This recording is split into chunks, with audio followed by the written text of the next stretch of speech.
بسم الله الرحمن الرحيم شهر رمضان الذي أنزل فيه القرآن هدى للناس وبينات من الهدى والفرقان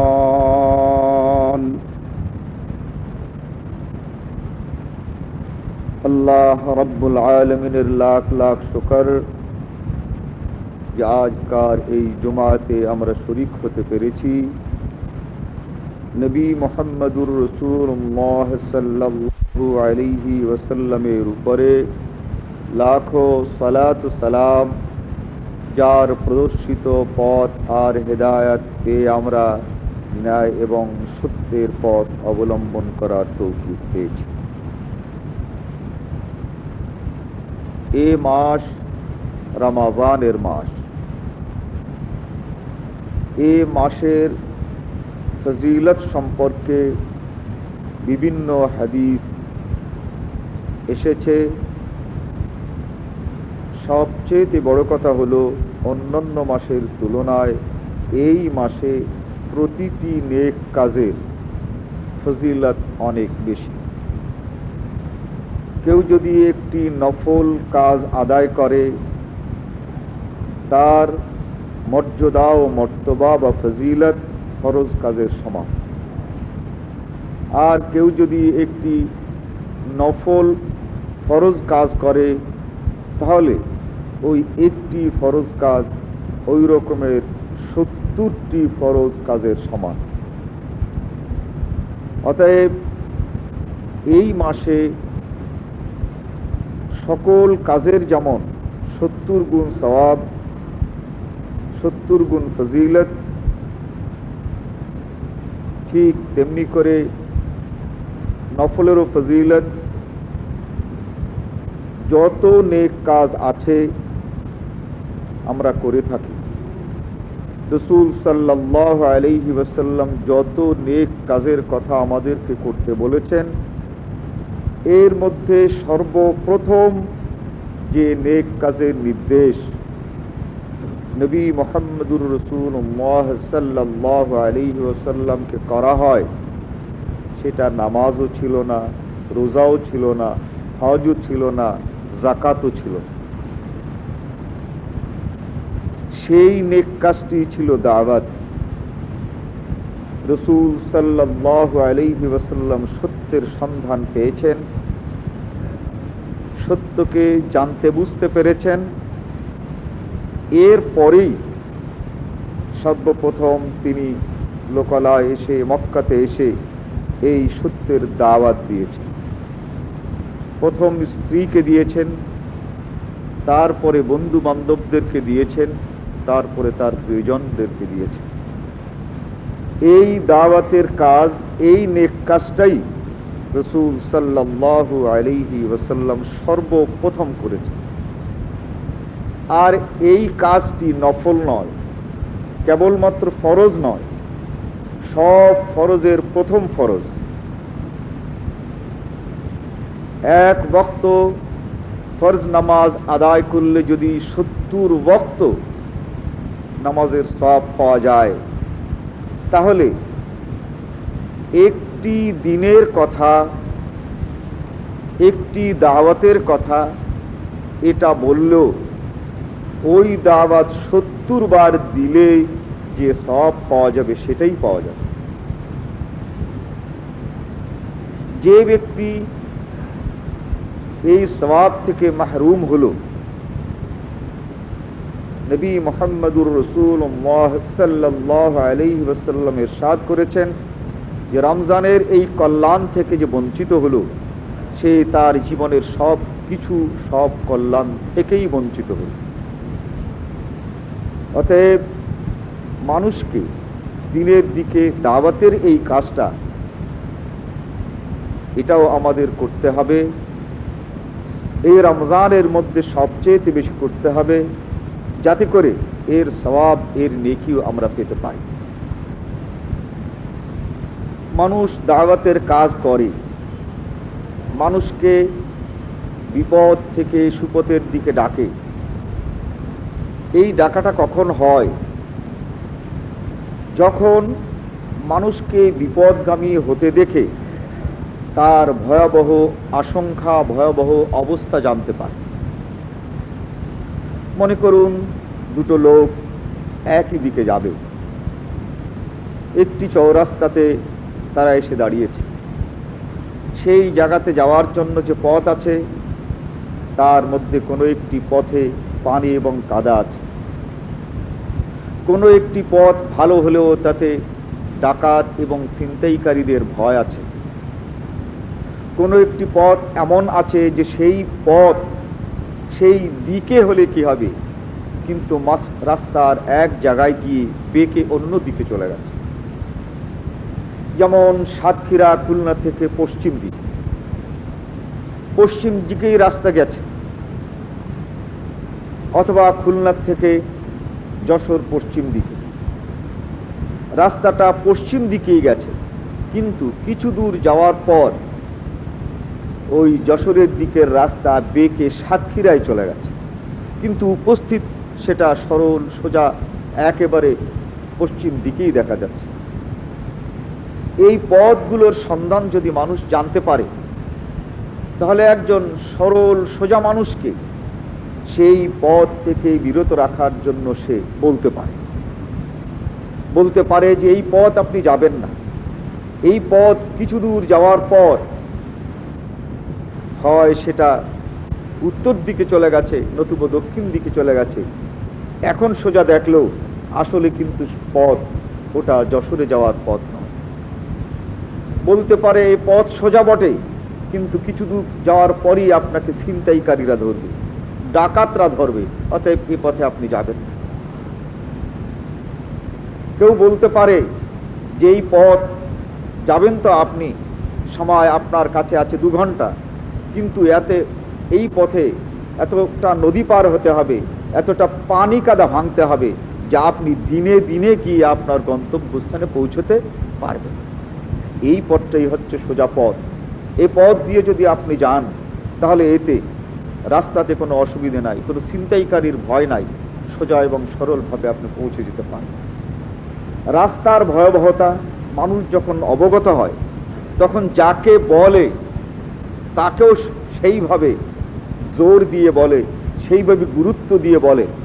আর যদি জানতেই না পারে তাহলে বলে যে এটাও পথ, ওটাও পথ, এটাও পথ, আপনার যেটা খুশি সেটা দিয়ে আপনি যান। অতএব মানুষকে বিপদ থেকে বাঁচবার জন্য, বিপদ সম্পর্কে যদি মানুষের সঠিক ধারণা না থাকে, তাহলে সেই বিপদ থেকে মানুষকে উদ্ধার করার জন্য, বিপদগামী মানুষকে সঠিক পথে আনবার জন্য তাকে ততটা ব্যস্ত দেখা যাবে না, ততটা আন্তরিক দেখা যাবে না, ততটা ভালোভাবে সে ডাকতে পারবে না, যতটা সে সত্যিকার অর্থে জানলে বুঝলে জানতে পারে। আজকে আমাদের পাশে যারা আছে, যারা মুসলমান হিসেবেই নিজেদেরকে পরিচয় দিচ্ছেন, বরং খাঁটি মুসলমান হিসেবে যারা নিজেদেরকে দাবি করেন, এরা যে কোন পথে আছেন, এরা আমাদের আত্মীয় স্বজন, এরা আমাদের প্রতিবেশী, এরাই আমাদের অনেক বিষয় সব, তাদের সম্পর্কে আমাদের সঠিক ধারণা থাকা দরকার। আল্লাহ রাব্বুল আলামিন ইরশাদ করেন, শাহরু রমাযান আল্লাযী উনজিলা ফীহিল কুরআন। এই রমজান মাস, এতেই নাজিল হয়েছে আল কোরআন। হুদাল লিন্নাস, মানুষের কিয়ামত পর্যন্ত যত প্রশ্ন আছে, কিয়ামত পর্যন্ত মানুষের যত জিজ্ঞাসা আছে, কিয়ামত পর্যন্ত মানুষের যত কিছু জানার আছে, এই কিয়ামতের পথকে সুগম করার জন্য, এই কিয়ামতে শান্তিতে থাকার জন্য, বেহেশত পাওয়ার জন্য এবং জাহান্নাম থেকে বাঁচবার জন্য এই মানুষের যত জিজ্ঞাসা আছে, এই মানুষের যত জানার কথা আছে সব কিছুর উত্তর এই কোরআন মজিদেই তোমরা পাবে। শাহরু রমাজান আল্লাযী উনজিলা ফীহিল কোরআন হুদাল লিন-নাস, মানুষের জন্য যাবতীয় হেদায়েত এই কোরআনের মধ্যেই রয়েছে। ওয়া বায়্যিনাতিম মিনাল হুদা, আর কোনটি হেদায়েত নয় আর কোনটি হেদায়েত এটাও এতে স্পষ্ট করেই বলা আছে। ওয়াল ফুরকান, কোনটি হেদায়েত নয় তা শুধু বলাই নাই, বরং পার্থক্য বিচার করে বলা আছে। আল ফারিকু বাইনাল হাক্কি ওয়াল বাতিল, এটা হক আর এটা বাতিল, এটা যেমন বলা আছে, আর কেন এটা বাতিল আর কেন এটা হক এটাও এই কোরআনে উল্লেখ করা আছে। হুদাল লিন-নাস ওয়া বায়্যিনাতিম মিনাল হুদা ওয়াল ফুরকান। কিন্তু আমাদের পাশে কিছু সংখ্যক লোক আছে, তারা বলে যে জীবনের সব কিছু, সকল মসলা, সকল কথা কোরআনে নাই, সকল বিষয়ের মীমাংসা কোরআনে নাই। আর আল্লাহ বললেন হুদাল লিন-নাস ওয়া বায়্যিনাতিম মিনাল হুদা ওয়াল ফুরকান। তাহলে এই যদি বিশ্বাস করে যে সকল সমস্যার সমাধান, সকল প্রশ্নের উত্তর, যে প্রশ্নের উত্তরগুলো কিয়ামতের সঙ্গে সংশ্লিষ্ট, যে প্রশ্নের উত্তরগুলো বেহেশত এবং দোজখের সাথে সংশ্লিষ্ট, সেই সকল প্রশ্নের উত্তর সবটা কোরআনের মধ্যে নাই, তাহলে এই মুসলমানরা কোরআনকে বিশ্বাস করে কি করে না? যদি তারা কোরআনকে বিশ্বাস করত তাহলে বলতো যে আমাদের জীবনের সকল সমস্যার সমাধান কোরআনেই আছে। আর বিশ্বাস করে না বলেই তারা বলে যে কিছু আছে কিছু নাই। অনেক প্রশ্নের উত্তর, অনেক সমস্যার সমাধান কোরআনে নাই। আল্লাহ রাব্বুল আলামিন ইরশাদ করেন সূরা নাহল, ইন্না আনজালনা ইলাইকায যিকরা লিতুবায়্যিনা লিন-নাস মা নুযিলা ইলাইহিম। হে মানুষ, ইন্না আনজালনা, শুনে রাখো, এই কোরআন আমি নাজিল করেছি নবী মুহাম্মদুর রাসূলুল্লাহ সাল্লাল্লাহু আলাইহি ওয়াসাল্লামের কাছে। এরপরে নবীকে ডেকে বলছেন ইন্না আনজালনা ইলাইকা যিকরা, আমি নাজিল করেছি এই কোরআনকে তোমার কাছে, লিতুবায়্যিনা লিন-নাস, এই কোরআনের যথার্থ ব্যাখ্যা তুমি দিবে। লিতুবায়্যিনা লিন-নাস, এই কোরআনের ব্যাখ্যা তুমি মানুষকে শোনাবে। মা নুযিলা ইলাইহিম, তাদের কাছে যে কোরআন নাজিল হলো, এই কোরআনের আয়াতগুলো যে অবতীর্ণ হলো, তার যে বাস্তব ব্যাখ্যা কি, তার যে অর্থ কি, এর মধ্যে আল্লাহ কি বলতে চান, এই কথাটা তোমাকেই বুঝাতে হবে। এক শ্রেণীর লোকেরা বলে থাকেন কোরআন মজিদ আমাদের কাছে নাজিল হয়েছে, কিন্তু এর সঠিক ব্যাখ্যা সব জায়গাতে নাই, তাই এই কোরআনের ব্যাখ্যা আমাদেরকে আবার দিতে হয়। তারা বলে এই ব্যাখ্যা আমাদেরকেই দিতে হয়েছে, এই ব্যাখ্যা মুসলমানদের পণ্ডিতদেরকেই দিতে হয়েছে। তাহলে বুঝতে হয় যে তারা নবী মুহাম্মদুর রাসূলুল্লাহ সাল্লাল্লাহু আলাইহি ওয়াসাল্লামকে ব্যাখ্যাকারী হিসেবে গ্রহণ করতে পারে না। তারা বলেন যে কোরআনে আছে কিন্তু অস্পষ্ট, কোরআনে যা আছে এটা অস্পষ্ট, এই অস্পষ্টতাকেই আমাদের স্পষ্ট করতে হয়। আর আল্লাহ তাআলা ইরশাদ করেন সূরা হজরের 1 নম্বর আয়াত, কুরআনুম মুবিন, আমি তোমাদের কাছে কোরআন নাজিল করেছি, এর ভিতরে কোনো অস্পষ্টতা নাই। কোরআনুম মুবিন, এভাবে কোরআনের ভিতরে অনেক জায়গাতেই পাবেন কোরআনুম মুবিন, কোরআনুম মুবিন, কোরআনুম মুবিন। কোরআন স্পষ্ট, আর তারা বলেন কোরআন অস্পষ্ট। তাই অস্পষ্টের জন্য আমাদের স্পষ্ট করতে ব্যাখ্যার প্রয়োজন। আল্লাহ বলেন স্পষ্ট, তারা বলেন অস্পষ্ট। এরাও বলেন যে আমরা মুসলমান। আল্লাহ রাব্বুল আলামিন ইরশাদ করেন, ওয়ালাকাদ সাররাফনা লিন-নাসি ফি হাযাল কুরআনি মিন কুল্লি মাসাল। হে দুনিয়ার মানুষ, এই যে কোরআন দেখছো, ফি হাযাল কুরআন, এই কোরআনের মধ্যে মানুষের জন্য প্রয়োজনীয় প্রত্যেকটি বিষয় দৃষ্টান্ত সহকারে তোমাদেরকে আমি বলেছি। ওয়ালাকাদ সাররাফনা লিন-নাসি ফি হাযাল কুরআনি মিন কুল্লি মাসাল। প্রতিটি মিসাল, প্রত্যেকটি দৃষ্টান্ত, যেগুলো দৃষ্টান্ত ছাড়া তোমরা বুঝতে না, যেগুলো দৃষ্টান্ত ছাড়া তোমাদের বুঝে আসতো না, এই সকল বিষয় বুঝবার ক্ষেত্রে আমি আল্লাহ তোমাদেরকে দৃষ্টান্ত দিয়েই বুঝিয়েছি। এরপরও তারা বলছেন যে কোরআনের মধ্যে রয়েছে অস্পষ্টতা। এই অস্পষ্টতার জন্য মনীষীদেরকে কোরআনকে স্পষ্ট করতে হয়েছে। আল্লাহ রাব্বুল আলামিন ইরশাদ করেন, কিতাবুম মুবিন, কিতাবুম মুবিন।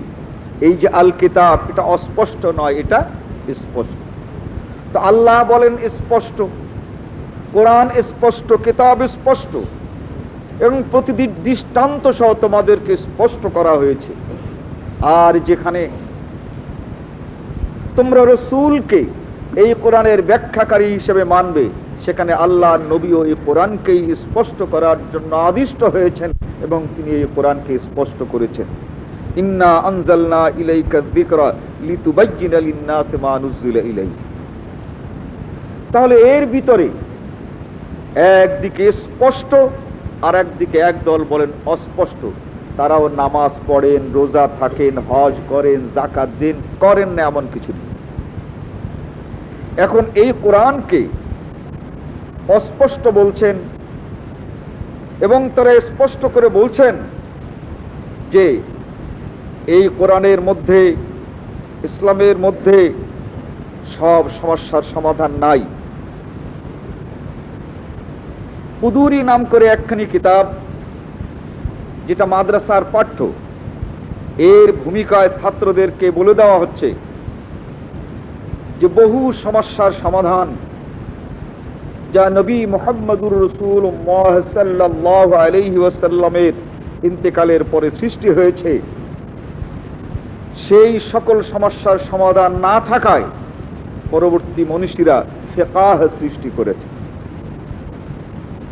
ভূমিকা আরাফাত কুদুরি 19 নম্বর পৃষ্ঠা।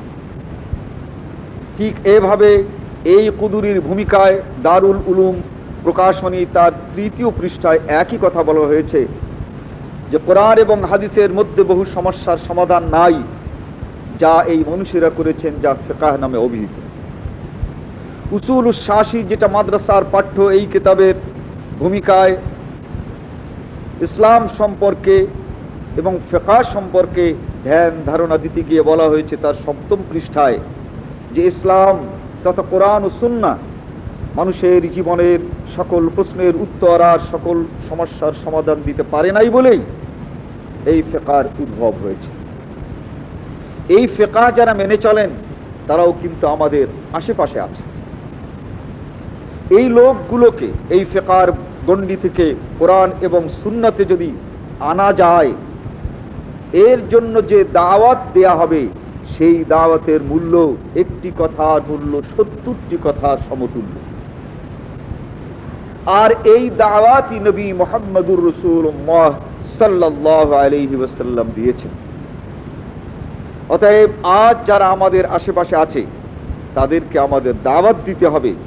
এই রমজানে কেবলমাত্র আমরা আমাদের নেকি নিয়ে বসে থাকলে চলবে না। এই দাওয়াতের কাজ এমন একটি কাজ, এই দাওয়াতের কাজ যদি আমরা না করি তাহলে আমাদের জীবনের সকল নেকি বরবাদ হয়ে যেতে পারে। রাসূল সাল্লাল্লাহু আলাইহি ওয়াসাল্লাম বনি ইসরাঈলদের একটি ঘটনা উল্লেখ করে এক সময় বলেন যে জিবরাইল আলাইহিস সালাতু ওয়াস সালামকে আল্লাহ রাব্বুল আলামিন বললেন যে অমুক শহরটা ধ্বংস করে দাও।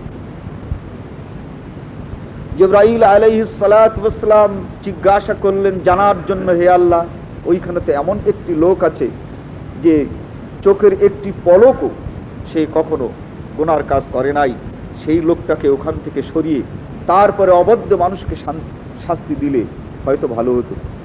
আল্লাহ রাব্বুল আলামিন বলে দিলেন যে না, ওই লোকটি সহ এই শাস্তিটি দাও, আর ও যেখানে আছে ওইখান থেকে এই শাস্তি শুরু করে। শাস্তি হলো নিচের মাটি উপরে দিয়ে লোকদেরকে চাপা মাটি দেওয়া। জিজ্ঞাসা করলেন কেন? যে নেক কাজ করে, কিন্তু একটি নেক কাজ সে কোনোদিন করে না, তা হচ্ছে বিপদগামী মানুষকে সৎ পথে ডাকে না। অতএব এই বিপদগামী মানুষকে সৎ পথে না ডাকার জন্য তার জীবনের সকল নেকি আজ আমার কাছে নেকি বলে গণ্য নয়, সবই শূন্যে পরিণত হয়েছে। অতএব যারা অপরাধ করেছে তারাও যে শাস্তি ভোগ করবে, আর এই নিরপরাধ মানুষটি একটি নেক কাজ না করার কারণে সকল নেকি তার অপরাধী পরিণত হয়েছে, সকলকে শাস্তি দেবে এবং এই ব্যক্তিকেও তার একই সঙ্গে শাস্তি দেবে। মিশকাত আমর বিল মারুফ নহি আনিল মুনকার এর যে অধ্যায়টি আছে, এর অধ্যায়ের শেষ দিকে এই হাদিসটি পাবেন। অতএব যারা আমাদের আশেপাশে আছে এদেরকে এই ভয়াবহ ব্যাপার থেকে আমাদেরকে রক্ষা করতে হবে, এর জন্য দাওয়াত দিতে হবে, এ সম্পর্কে জানতে হবে এর ভয়াবহতা কি। সর্বপ্রথম এই ফিকহ গড়ে উঠেছে এই ধ্যান ধারণার ভিত্তিতে যে ইসলাম পরিপূর্ণ নয়। আর আল্লাহ রাব্বুল আলামিন ইরশাদ করেন, আল-ইয়াওমা আকমালতু লাকুম দীনাকুম ওয়া আতমামতু আলাইকুম নি'মাতি ওয়া রাযীতু লাকুমুল ইসলাম দীনা। আল-ইয়াওমা আকমালতু লাকুম, আজকে তোমাদের এই দিন আমি পরিপূর্ণ করে দিলাম। ওয়া আতমামতু আলাইকুম, এবং সমাপ্ত করলাম। ওয়া আতমামতু আলাইকুম, এই পরিপূর্ণ এবং সমাপ্ত করার পর আর কিছু থাকে না। কিন্তু এর পরেও তারা বলছেন যে ইসলাম পরিপূর্ণ নয়, ইসলাম সমাপ্ত নয়। এই কথাটি এভাবে না বলে মানুষকে বুঝাবার চেষ্টা করে যে অনেক সমস্যা এমন আছে যার সমাধান কোরআনেও পাওয়া যায় না, হাদিসেও পাওয়া যায় না। সেই সকল সমস্যার সমাধান এই ফিকহের মাধ্যমে করতে হয়। অতএব এই সুন্দর এবং সুকৌশলে তারা মানুষকে এই ফিকহের বেড়াজালে আবদ্ধ করে রেখেছে। এই মানুষগুলোকে অবশ্যই আমাদের দাওয়াত দিতে হবে এবং তাদেরকে আমাদেরকে এই কোরআন এবং সুন্নাহর পথে আনতে হবে। ফিকহের ক্রমবিকাশের কয়েকটি জায়গাতে তারা উল্লেখ করেছে এবং কুদুরির 19 নম্বর পৃষ্ঠায় রয়েছে যে রাসূল সাল্লাল্লাহু আলাইহি ওয়াসাল্লামের ইন্তেকালের পর সাহাবায়ে কিরামদের জীবন ছিল সরল এবং সুন্দর, তাবেঈদের জীবন ছিল সরল এবং সুন্দর। তাদের মধ্যে অহেতুক কোনো প্রশ্নের দেখা দেয় নাই।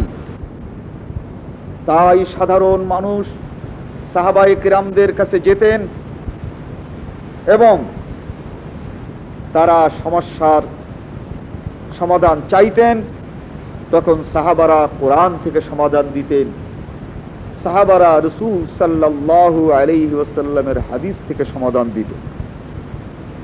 ওই মানুষগুলো সরল সোজা ছিল, তারা কোরআন এবং সুন্নাহ মোতাবেক জীবন যাপন করেছেন, তাদের মাঝে আর কোনো প্রশ্নের সৃষ্টি হয়নি এবং তাদের মাঝে আর কোনো সংঘাত দেখা দেয়নি।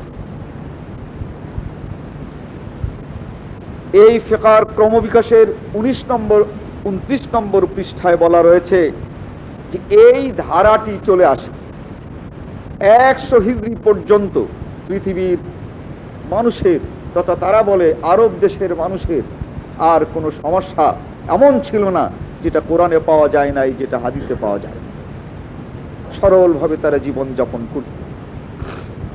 এরপর যারা তাবেঈ, তারা ইসলামের বিজয় বিভিন্ন দেশ চলে আসার কারণে, বিভিন্ন দেশ ইসলামী রাষ্ট্রের অন্তর্ভুক্ত হওয়ার কারণে অনেক সমস্যার সৃষ্টি হয়।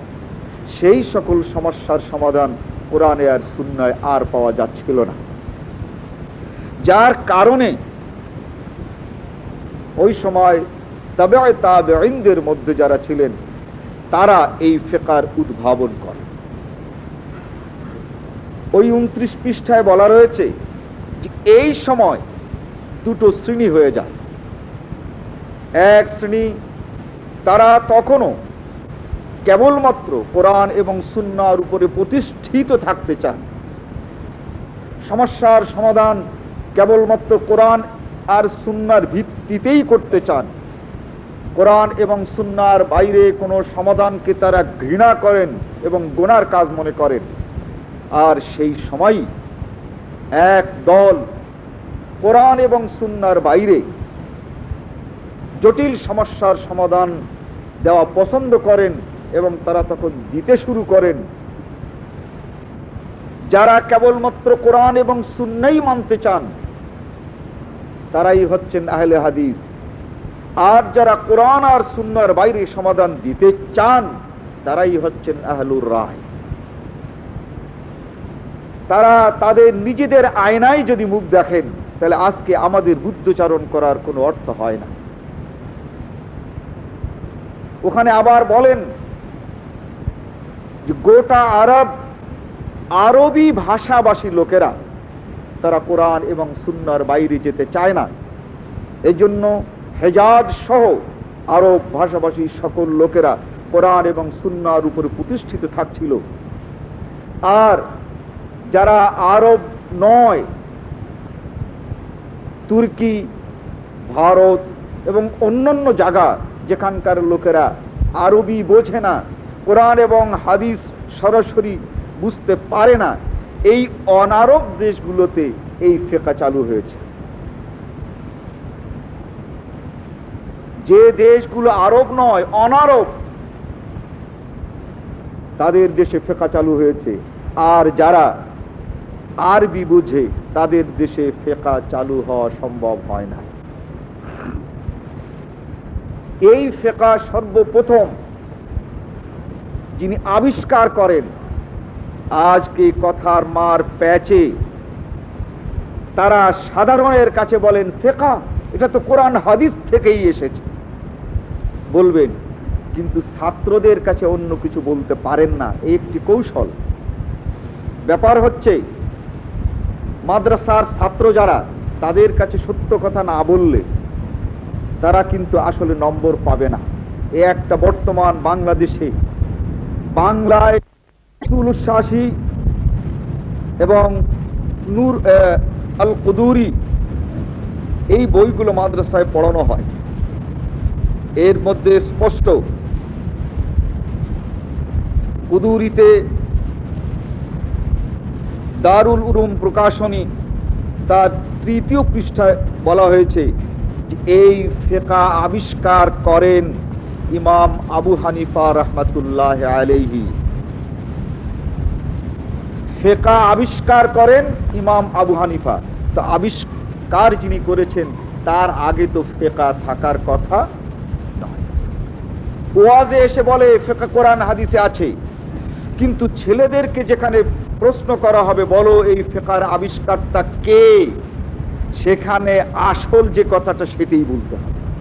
সেখানে ওদের পাঠেই রয়েছে যে ফিকহের আবিষ্কার করেন ইমাম আবু হানিফা। কিন্তু এই ওয়াজ নসিহতে এমনি সাধারণ মানুষের উত্তরে এরা সব সময় বলবেন ফিকহ এটা কোরআন হাদিসে আছে। ইসলামী ফাউন্ডেশন থেকে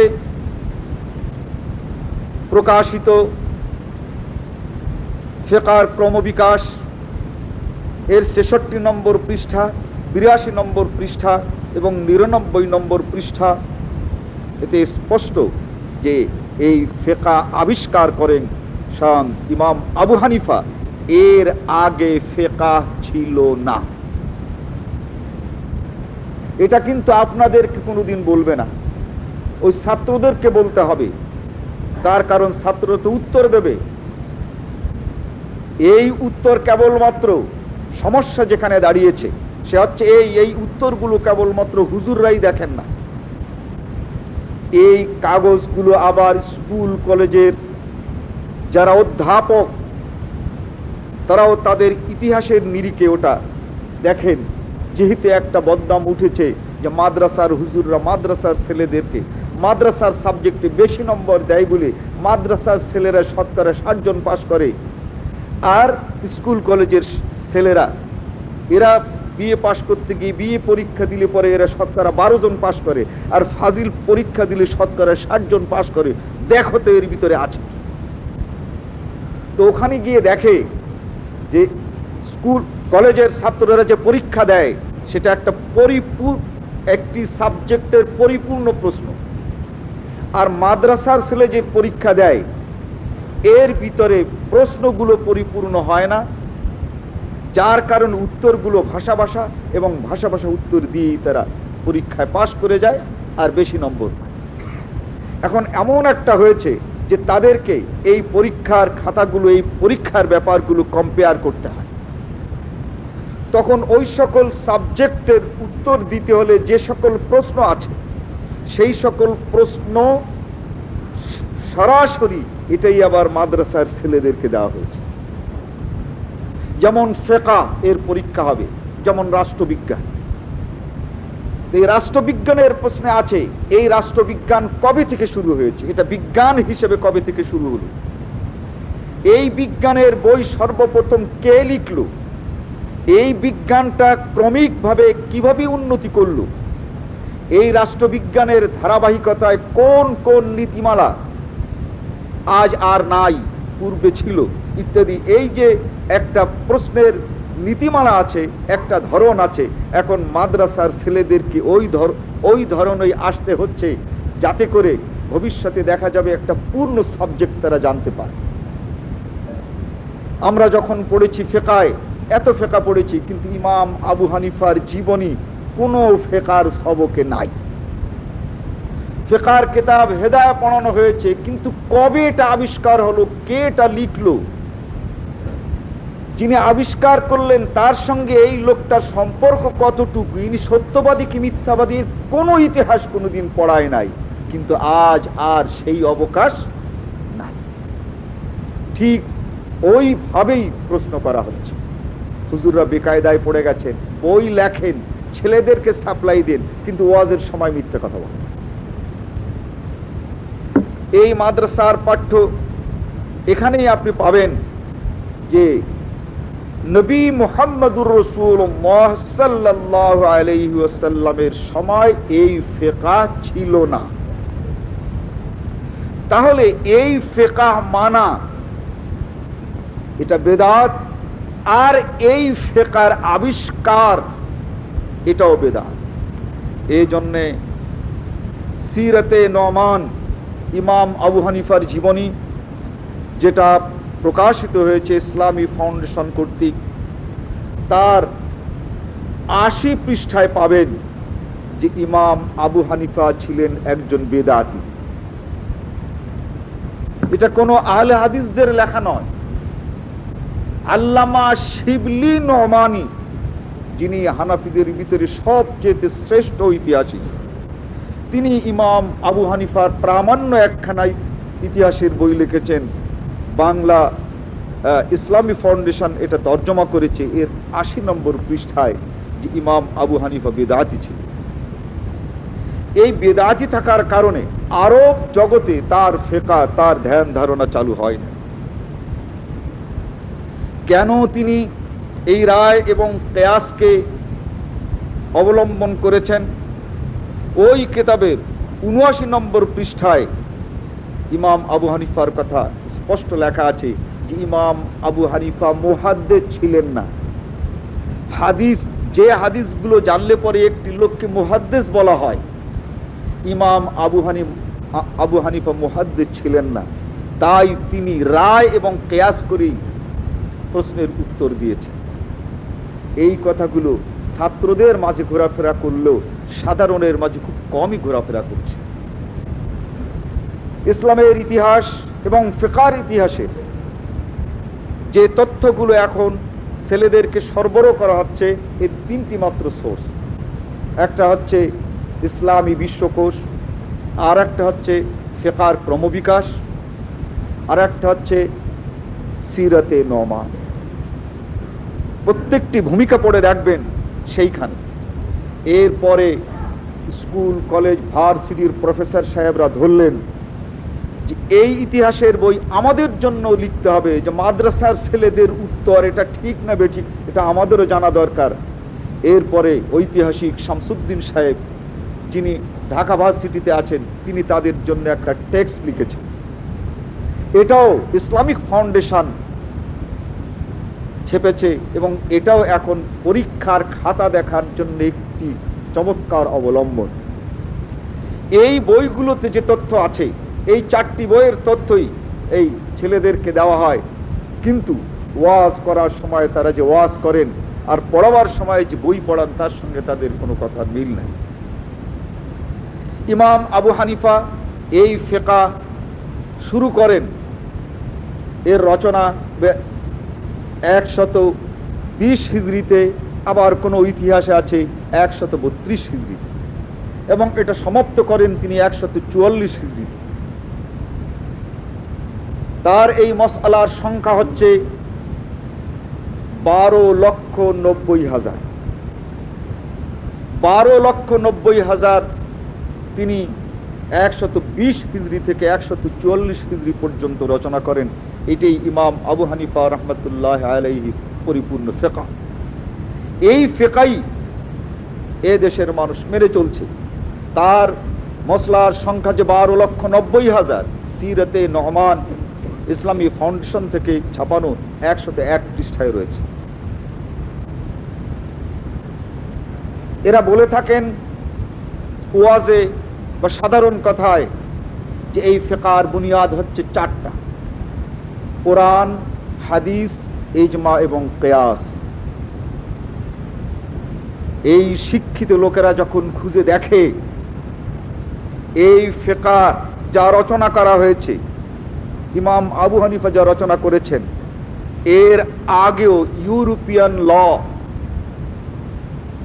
ইউরোপের আইন কানুন আর ইরানের আইন কানুন, অর্থাৎ ইসলাম আসার আগে অগ্নি পূজকদের যে সকল আইন কানুন, আর ইউরোপে সেই সময় যে আইন কানুনগুলো ছিল, এই ফিকহের মধ্যে অনেক আইন কানুন সেভাবে আসছে।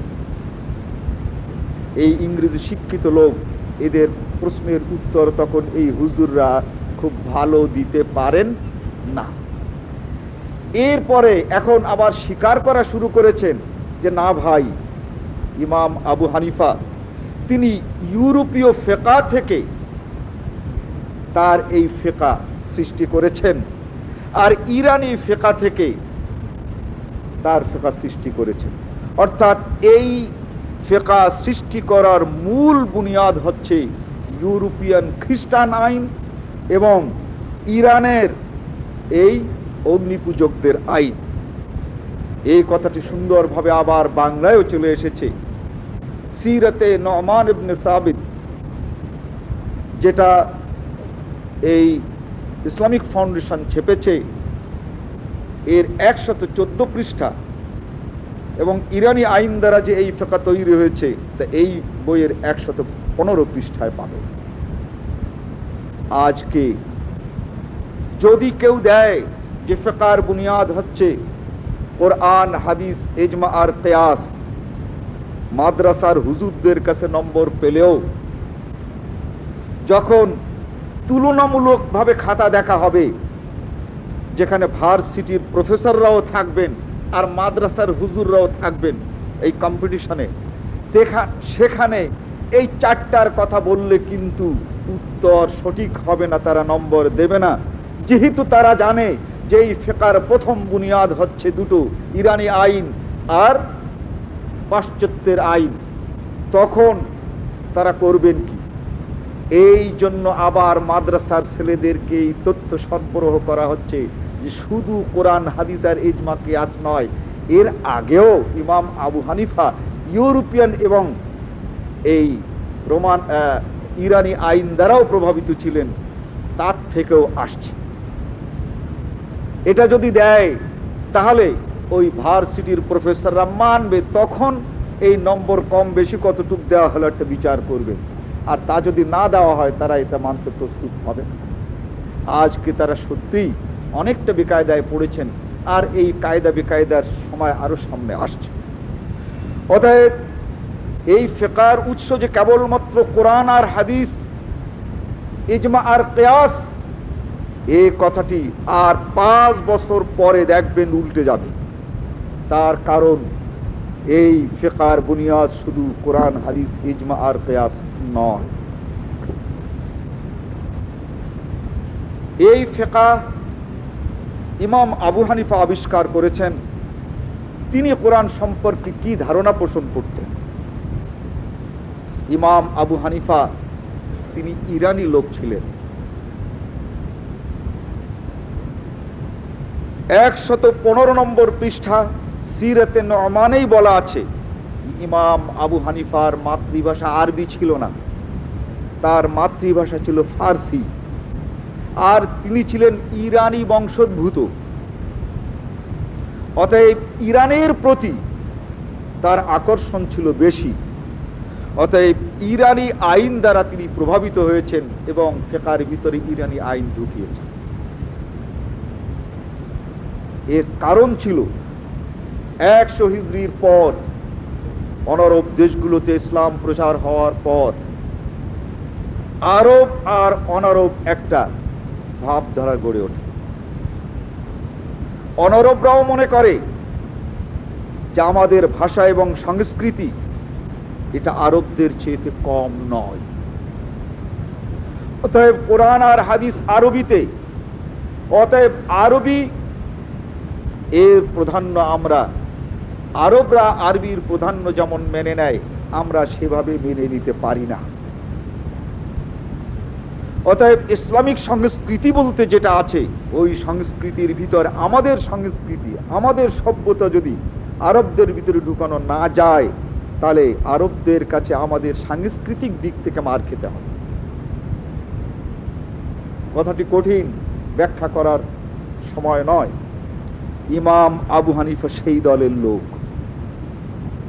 তিনি ইসলামী সংস্কৃতির মধ্যে এই অনারব সংস্কৃতি, বিশেষ করে ইরানি সংস্কৃতি, এটা ঢুকাবার চেষ্টা করেছেন।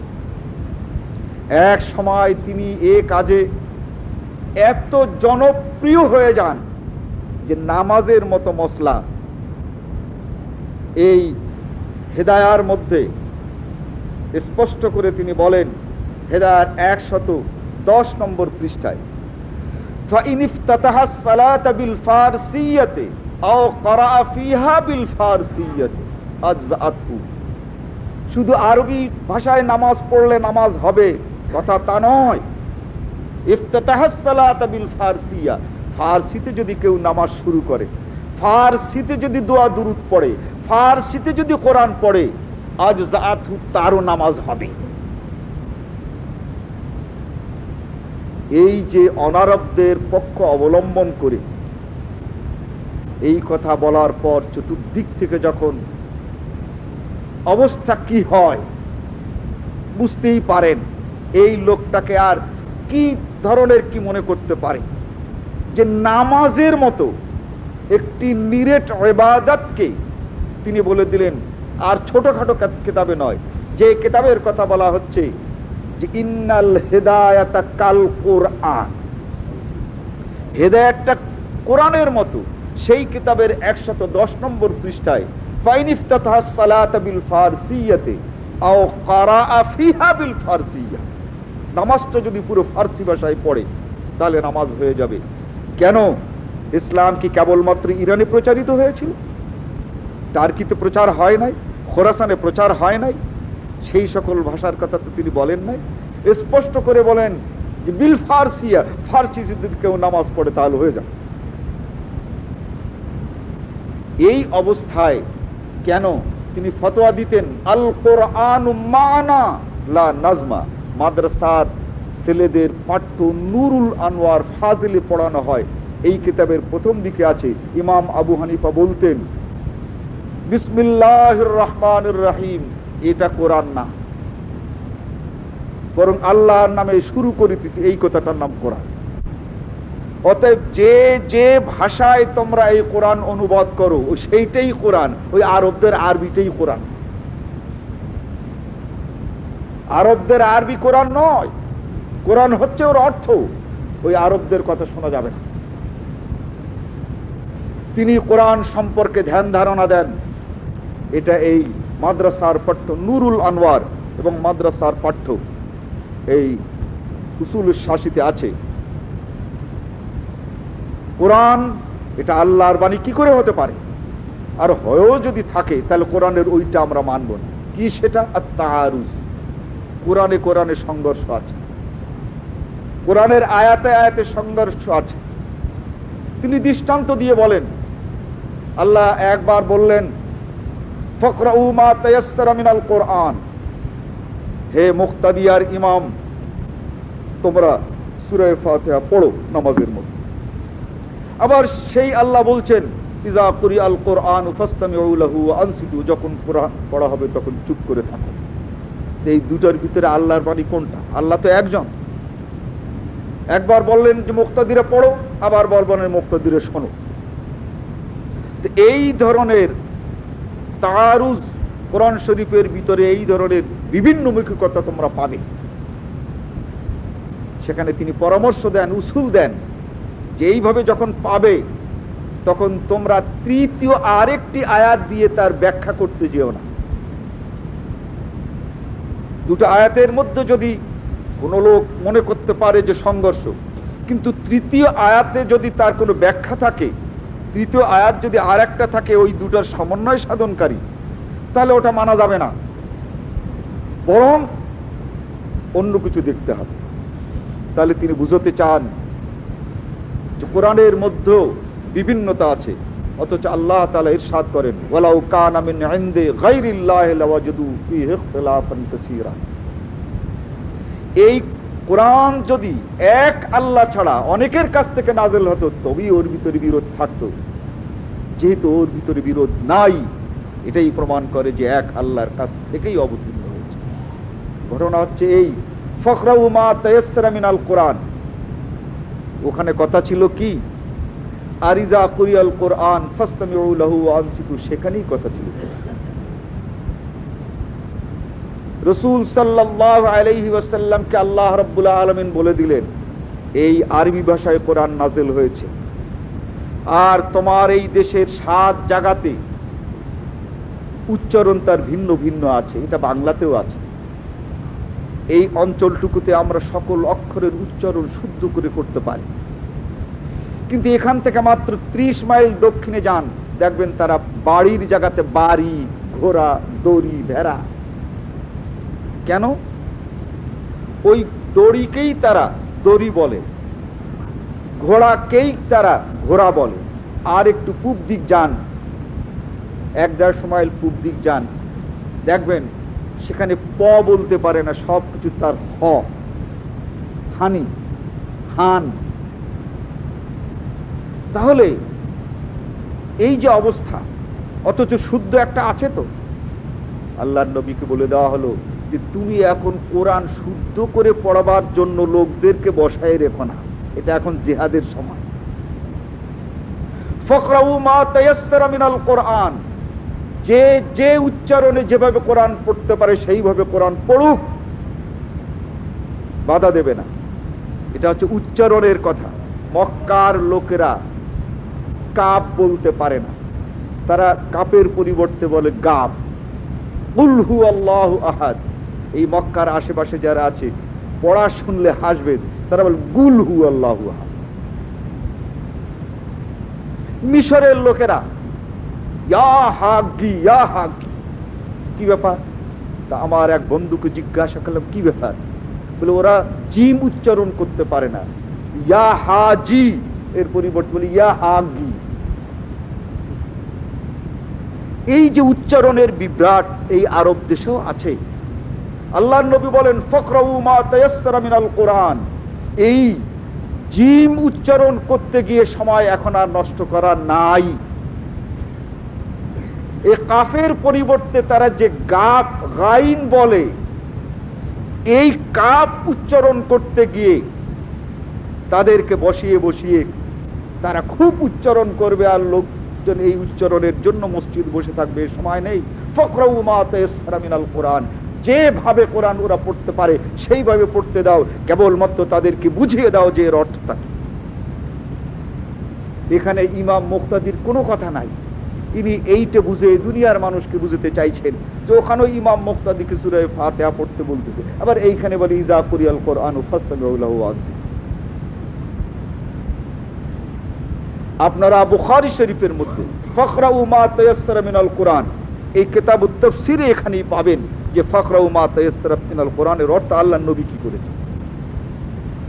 প্রশ্ন হচ্ছে এই যে অবস্থা, এই অবস্থার ভিতরে আজকে যারা এই ফিকহকে মানছে, ফিকহের প্রতিষ্ঠাতাকে সে সম্পর্কে তারা জানছে না, এবং সরল বিশ্বাসে তারা বুঝতে পারছে যে আমরা কোরআন মানছি, হাদিস মানছি, আমাদের এটাকে কোরআন হাদিস বিরোধী। এই ব্যাপারগুলো আপনাদের পুঙ্খানুপুঙ্খ আরো জানা দরকার।